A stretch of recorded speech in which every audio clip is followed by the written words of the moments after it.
Israel is quiet on its next steps against Iran. Their war cabinet has met to discuss a possible response.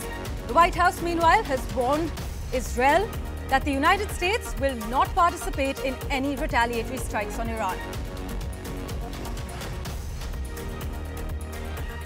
G7 leaders offered their full support for Israel following an attack by Iran and said that they were ready to take further measures in response to further destabilizing initiatives.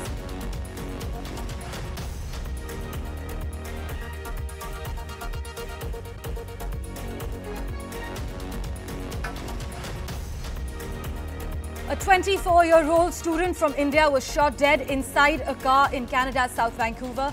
The Vancouver police, in a statement, said Chirag Antil was found dead inside a vehicle in the area after neighbours reported hearing gunshots.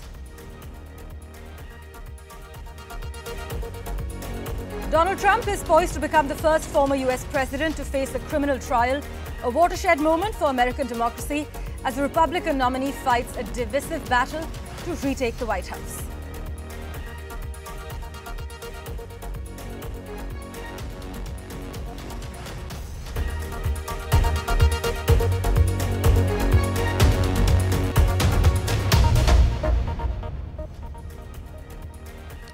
Well, you are watching The World 24/7 on NDTV. I'm Parmeshwar Bava. Israel is weighing its response to Iran's unprecedented missile and drone assault on its territory, signaling that it would not immediately act alone, but insisting its forces remained on high alert and that the leadership had approved both offensive and defensive action. Here are the latest details for you.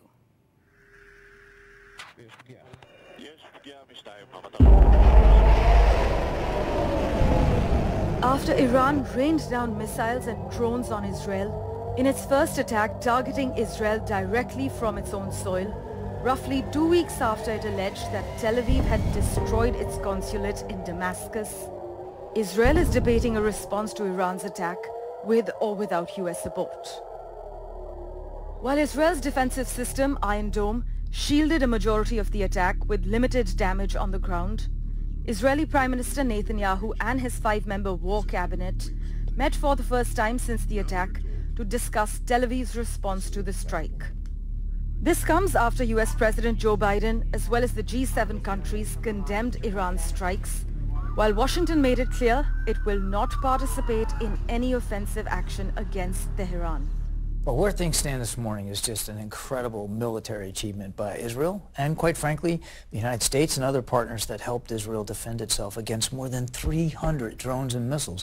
Whether and how the Israelis will respond, that's going to be up to them. We understand that and respect that. But the president's been very clear. We don't seek a war with Iran. We're not looking for escalation here. Warning that the Middle East is on the brink, the UN also called for de-escalation of violence in the Middle East during an emergency session of the UN Security Council. The Middle East is on the brink. The people of the region are confronting a real danger of a devastating full-scale conflict. Now is the time to defuse and de-escalate. Now is the time for maximum restraint. After firing at least 300 drones and missiles into Israeli territory, Iran said it had ended its assault on Israel, saying it does not want to escalate the conflict, but will respond forcefully if Israel retaliates. این عملیات از نظر ما خاتمه یافته است و قصدی بر ادامه این عملیات وجود نداره، اما چنانچه رژیم صهیونیستی اقدامی رو علیه جمهوری اسلامی ایران چه در خاک ما. אתמול יצאה איראן למתקפה על ישראל ופגשה את עוצמתה של מערכת הביטחון הישראלית. איראן היא בעיה עולמית, היא אתגר אזורי והיא גם סכנה לישראל. ואתמול התייצב העולם באופן ברור ביחד עם ישראל מול הסכנה. While the United States, along with Israel's Iron Dome, shot down most of Iran's drones and missiles, militaries of the United Kingdom and Jordan also shot down many drones. Meanwhile, India expressed its concerns about the conflict and called for an immediate de-escalation in the initial hours of the attack. Foreign Minister Dr. S. Jaishankar also spoke to his Iranian counterpart on the release of 17 Indians on board the seized Israeli vessel MSC Ares, as well as his Israeli counterpart on the escalating crisis in West Asia. Reports also indicate that Iran gave Turkey, Jordan and Iraq 72 hours notice before its assault on Israel. But the United States denied receiving any such warning. As turmoil in the region continues, only time will tell how it impacts the world. With Disha Bagchi and Vishal Vivek, Parmeshwar Bava for NDTV.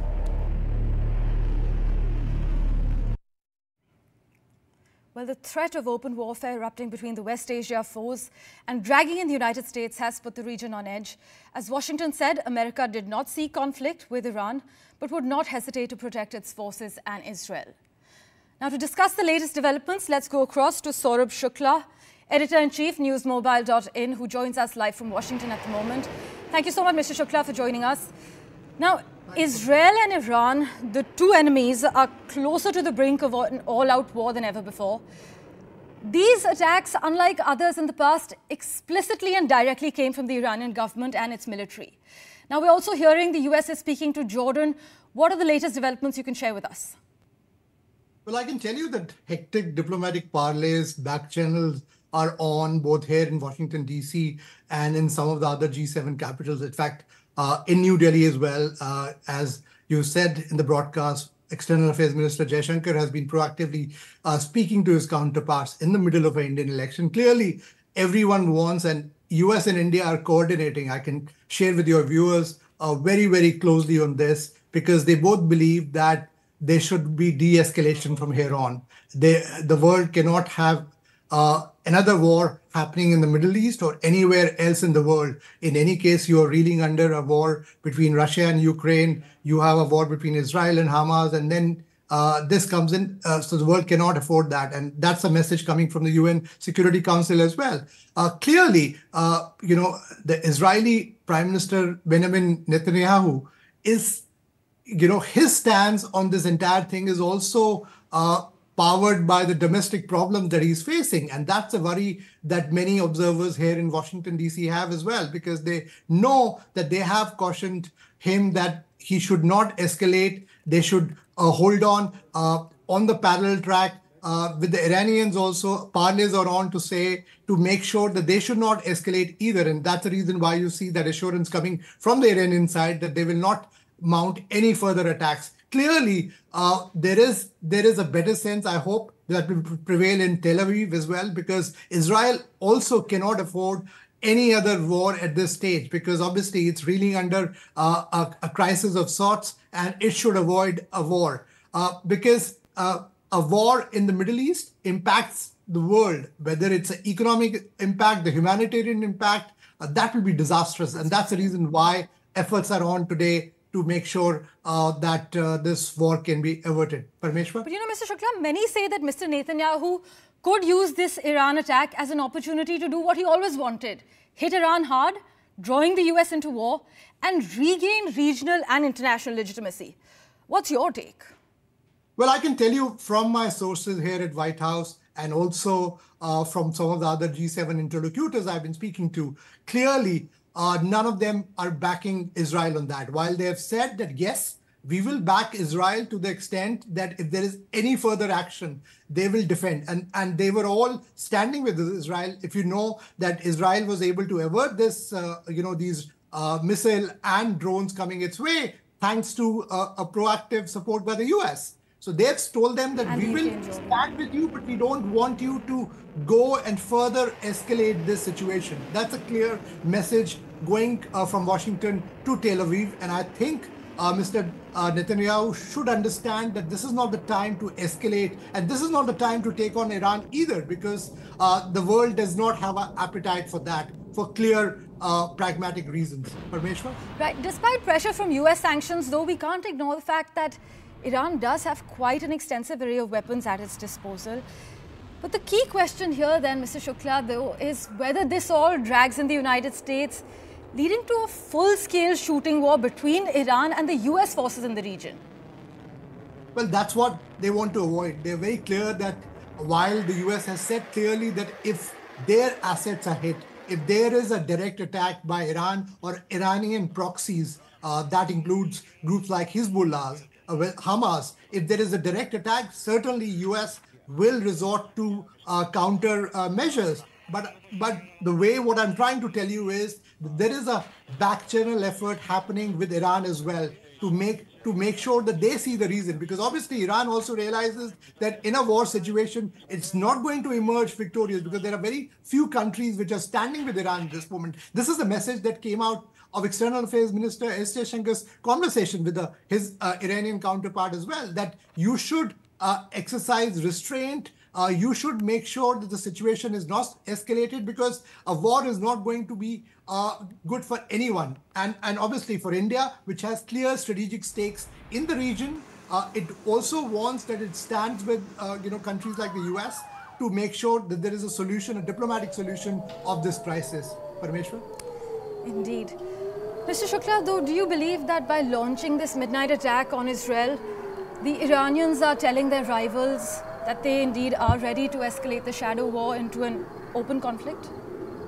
Well, the Iranian argument is that this was a response to the Israeli attack on its, the Damascus attack by Israeli forces. And clearly they wanted to send a message that, listen, we are here and we will retaliate. And post that, they have obviously, any attack was unwarranted. They were also being told that don't escalate the situation, hold on. But certainly there are internal dynamics. The fact that Revolutionary Guards, their members got killed in these attacks, there was pressure on the Iranian leadership as well to respond. They've done that. Good thing is that these attacks were averted. So the message is gone. From here on, I think it makes, ample sense for them as well, ample diplomatic sense, because if Iran has to get some kind of a, it obviously has got international condemnation, but it has to avoid any further coercive measures by the global community. It has to stand down. And I think that message is being conveyed very strongly from Washington, and that message is being understood. This is my understanding in Tehran as well. Right. You've been emphasizing on the rising tension between Iran and Israel that's closely being watched by New Delhi, by India. Any escalations also likely to have a significant economic impact, don't you believe? Absolutely. Whether it's the oil prices, whether the trade route, that India is currently in the midst of negotiations to make sure that Indian sailors are set free, because Iran has seized the vessel in which Indian sailors are there. All that will have a major impact. Any war will also mean that there will be disruption in aviation. Some airlines will be forced to divert, their routes. All that has a huge economic impact. India has a huge diaspora in the Middle East. Certainly at this moment, when India is in the middle of an election, certainly they don't want a big digression coming its way where India has to resort to, another evacuation mission, which will be obviously will also mean more economic pressure on the government of India as well. In fact, when the Israel-Hamas war broke out, oil prices soared and threatened to breach the $100 a barrel mark. And now Iran's attack on Israel seems to be adding fuel to the fire. As always, Mr. Shukla, thank you so much for your time. Israel, for now, is quiet on its next steps against Iran. The White House, as Mr. Shukla has also taken us through, has warned Israel that the US will not participate in any retaliatory strikes on Iran for now.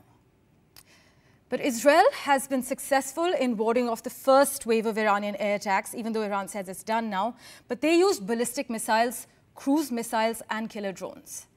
There have been no reports of mass casualties, as we have been extensively reporting on the ground, nor are there reports of major damage to property or buildings. Israel, as you know, has a tiered missile defense system amongst the most sophisticated ever developed. And these are the major components of the system which have evidently worked in making the interceptions. Vishnu Shom explains this. The outer perimeter of Israel's tiered defense is through the Arrow missile system. This engages inbound ballistic missiles outside the atmosphere. Targets are usually intercepted outside Israeli territory. The next line of defenses comes from a system called the David Sling. The David Sling system, which includes a missile called the Stunner, intercepts aircraft, tactical ballistic missiles, and long-range rockets at ranges between 40 and 300 kilometers. The US-made Patriot surface-to-air missile system forms the inner circle of the tiered defensive system. It was first used in the 1991 Gulf War to intercept missiles launched at Israel from Saddam Hussein's Iraq. The inner defensive perimeter is maintained by the Iron Dome system, widely used to recently intercept rockets fired by Hamas into Israel. The system is designed to intercept and destroy short-range rockets and artillery shells at close range. The final defenses will come from an under-development high-energy laser beam called the Iron Beam. This is designed to make intercepts from a few hundred meters out to several kilometers. Also, here's a deep dive with my colleague Vishal into the group believed to be behind Iran's attack on Israel. The Islamic Revolutionary Guard Corps, or the IRGC, launched ballistic missiles and drones at Israel late on Saturday. The group calls the shots in Iran and has become quite powerful in the last 4 decades. So what is the IRGC? It was formed soon after the Islamic Revolution in Iran in 1979 to protect the Shiite Muslim clerical ruling system. It is a dominant force comprising of more than 1,25,000 people, and it has its own army, navy, air force and intelligence wing. It was set up as a counter to Iran's regular armed forces. The US labeled the group a terrorist group in 2019. It was the first time the US formally labeled another country's military a terrorist group. So how influential is the IRGC, or the Islamic Revolutionary Guard Corps? Its importance can be gauged from the fact that it oversees Iran's ballistic missile program. Experts suggest that this ballistic missile program is largest in the Middle East. The group also exerts its influence on Iran's politics, as most of President Ibrahim Raisi's cabinet are former IRGC officers. The group also plays a wider role in the region, as it founded the heavily armed Hezbollah group in Lebanon in 1982. Hezbollah has repeatedly engaged with Israel in the race in the recent past, showing how influential the IRGC is. Well, let's turn our attention now to Canada, where a 24-year-old student from India was shot dead inside a car in Canada's South Vancouver. This is what the local police has now confirmed. The Vancouver police, in a statement, has said Chirag Antil was found dead inside a vehicle in the area after neighbours reported hearing gunshots. Now, Chirag Antil's brother, Romit Antil, a Haryana resident, has told reporters that Chirag seemed happy when they spoke on the phone in the morning, but Chirag later took out his Audi to go somewhere, and that was when he was unfortunately shot dead. Well, as per reports, Chirag came to Vancouver in September 2022. He had just finished an MBA at the University Canada West and recently got his work permit.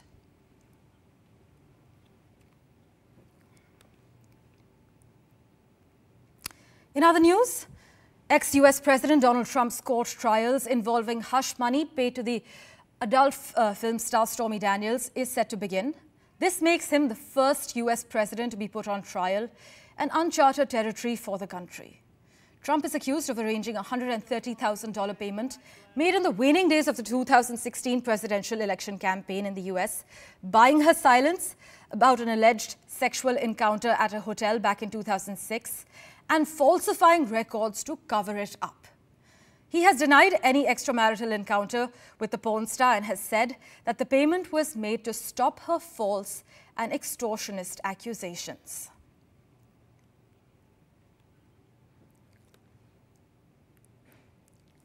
Well, on the China watch, the German Chancellor Olaf Scholz has touched down in China for a 3-day diplomatic visit that includes meetings with the Chinese leader Xi Jinping.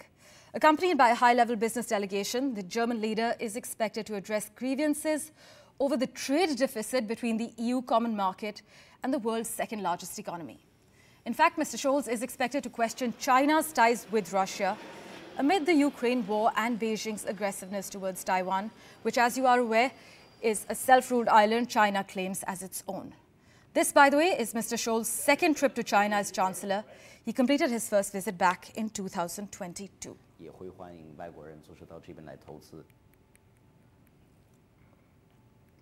Well, we're slipping into a very short break, but on the other side, we get you a detailed explainer on how the year where almost half the world's population is set to go to polls It's also a year where more and more instances of election meddling are coming to light. Gauri Dwivedi has more after this very short break.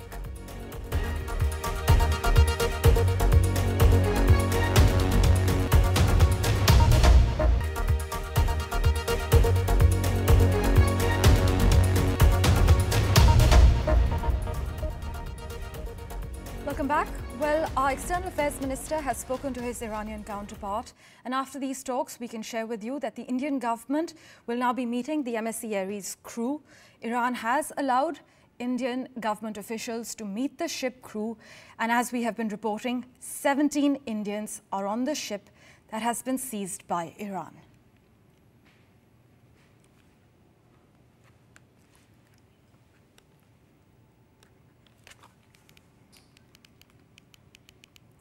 Well, in other news, it's the year where almost half of the world's population is set to go to polls.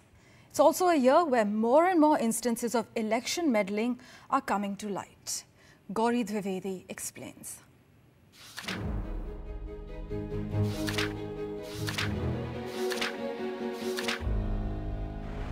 2024 is the year where almost half of the world's population is set to go to polls.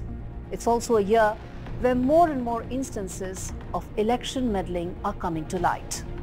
What this means, which are the countries affected by it, and will technology make this trend even more dangerous and weaken democratic processes around the world, is what we will discuss in today's edition of Decode. I am Gauri Dwivedi. Election meddling is where foreign agents that may or may not be related to any government try to affect a democratic election process by influencing the issues on which the election is fought, or swaying the narrative, or impacting the actual voter turnout. Increasingly, governments are accusing each other of interfering in their national elections. The latest is Canada accusing China of meddling in its 2019 and 2021 national elections, both of which incidentally were won by Justin Trudeau's Liberal Party. Trudeau testified in the public inquiry on foreign interference that China had tried to meddle, but insisted that Beijing was not able to effect the final election outcome. It's alleged China wanted Trudeau to form a minority government to reduce his leverage for any future action that would be taken against China on matters related to national security or trade. But it's not just Canada.